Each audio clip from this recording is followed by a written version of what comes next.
நிறைவாழ்வு AG சபை வழங்கும் morning மன்னாவிற்கு உங்களை அன்போடு வரவேற்கிறோம். கர்த்தருடைய பரிசுத்த நாமம் மகிமைப்படுவதாக. இந்த நாளில் உங்களை சந்திப்பதிலே மிகுந்த சந்தோஷம். எனக்கு அன்பான தேடு பிள்ளைகளே, நிறைய நேரம் நமக்கு தீமையான காரியங்கள் நடந்துகிட்டே இருக்கும். கர்த்தர் ஏன் எனக்கு ஒன்றுமே செய்ய மாட்டேங்கிறாரு, எனக்கு நடக்கிறது எல்லாம் தீமையா இருக்கிறதுன்னு சொல்லி அநேக தீமையான காரியங்களை குறிச்சு, உங்க வாழ்க்கையில் நடந்ததை குறிச்சு ரொம்ப கஷ்டத்தோடு கூட வேதனையோடு கூட இருக்கீங்களா? கர்த்தர் உங்க கூட பேசுகிறார். சங்கீதங்களின் புஸ்தகம் 85 அதிகாரம் 12வது வார்த்தை இப்படியாக சொல்லுகிறது, கர்த்தர் நன்மையானதை தருவார். நிச்சயமாய் சொல்கிறேன், அவர் உங்களுக்கு தருவார். எதை தருவார் தெரியுமா? நன்மையானதை தருவார். எதெல்லாம் நன்மையா இருக்குதோ அதையெல்லாம் உங்களுக்கு தருவார். சில நேரங்களில நம்ம விருப்பப்படுகிறது அது நமக்கு தீமையா இருக்கும், அது நமக்கு தெரியாது பாருங்க. நமக்கு மிஞ்சி போனா 1 வருஷம் இல்லைன்னா ஒரு 5 வருஷத்துக்குள்ள என்ன நடக்கும் அப்படிங்கறது நம்மளால யூகிச்சு கூட சொல்லலாம். ஆனா நம்முடைய ஆண்டவர் எப்படிப்பட்டவர் தெரியுமா? தூர தரிசனம் உள்ளவர்.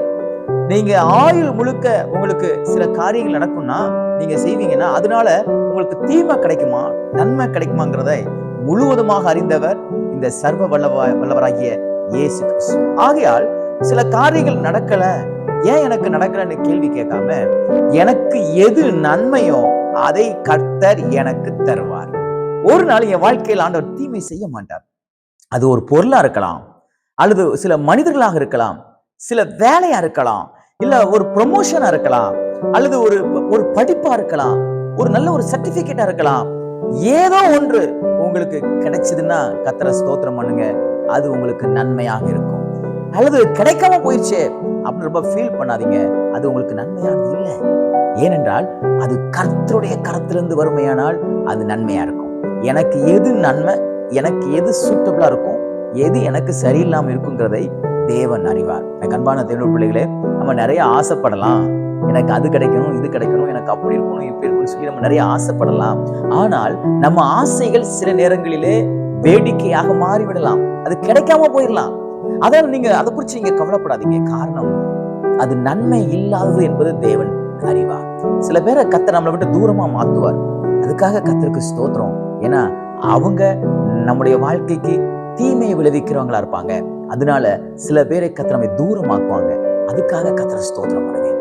எனக்கு எது நன்மையோ, எந்த காரியங்கள், எனக்கு எந்த வேலை செட் ஆகும், என் சரீரத்துக்கு எந்த வேலை செட் ஆகும், நான் எந்த வேலையை நல்லா செய்வேன், அது எவ்வளவு திறமையா செய்வேங்கிறத கர்த்தர் அறிவார்.